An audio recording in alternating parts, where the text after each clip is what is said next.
When the weather gets cold and frost hits the windows, nothing feels better than stepping into your car, turning on the heater, and feeling that warm air fill the cabin.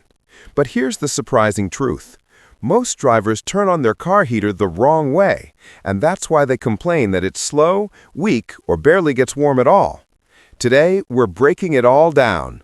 How your car heater actually works, the proper way to turn it on, and common mistakes that keep your heater from blowing hot. By the end of this video, you'll not only know what to do, you'll know why it works. Let's get started. A quick reminder to subscribe, like, and share the video. So let's begin. How your car heater really works. Most people don't know this. Before you even touch the controls, you need to understand something important. Your heater doesn't run on electricity like a room heater. It runs on engine heat. Here's the simple version. Your engine warms up as it runs. Hot coolant, engine antifreeze, flows through a tiny radiator called the heater core. A fan blows air over the heater core. That air becomes warm and comes into your cabin. So if the engine is cold, the heater will be cold too. No amount of button pressing can change that. This is why your heater only works properly after the engine reaches operating temperature. Step by step, how to turn on your car heater the right way. Let's walk through the proper method, not just for heat, but for fast, effective heat. Step 1. Start the car and let the engine idle. You don't need to warm up the car for 10 minutes. That's a myth. Modern engines warm up faster when you start driving gently. But at the start, let it run for 10 to 20 seconds. This stabilizes the idle and starts the coolant circulating. Step 2. Set the temperature to hot. Turn the temperature dial or digital control all the way to warm. This tells the blend doors to direct air through the heater core. If your car has automatic climate control, select high or max heat.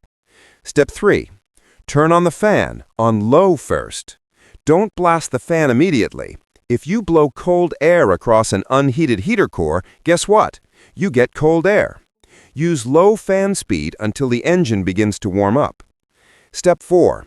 Set airflow direction to floor or floor plus defrost. Warm air rises. Sending heat to the floor spreads warmth through the entire cabin naturally. Most cars have this setting labeled as floor, feet, footwell, or mix, floor plus defrost. This is the fastest way to warm both you and the cabin. Step 5. Keep the AC button on when using defrost. This sounds wrong, but trust me, it's correct.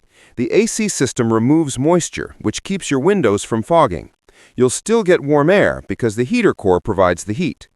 Step 6. Switch to high fan speed once the engine is warm. After 3 to 7 minutes of driving, depending on temperature, the engine reaches operating temp.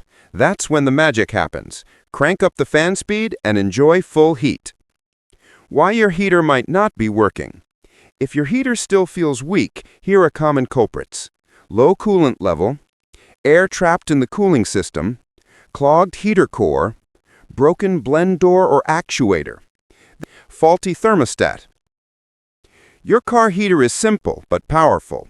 Turning on your car heater seems easy, but doing it the right way makes a massive difference.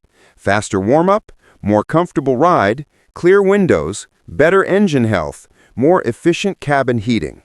Your heater relies on the engine's heat, so understanding how it works is the key to staying warm all winter long. Now that you know exactly how to use it properly, you'll never sit shivering in your car wondering, why isn't this thing working? Your comfort is in your control, literally. Thanks for watching. If this video helped you, don't forget to hit like, subscribe, and share it with someone who might need it. Your support will help keep the content coming. Stay safe and see you in the next one.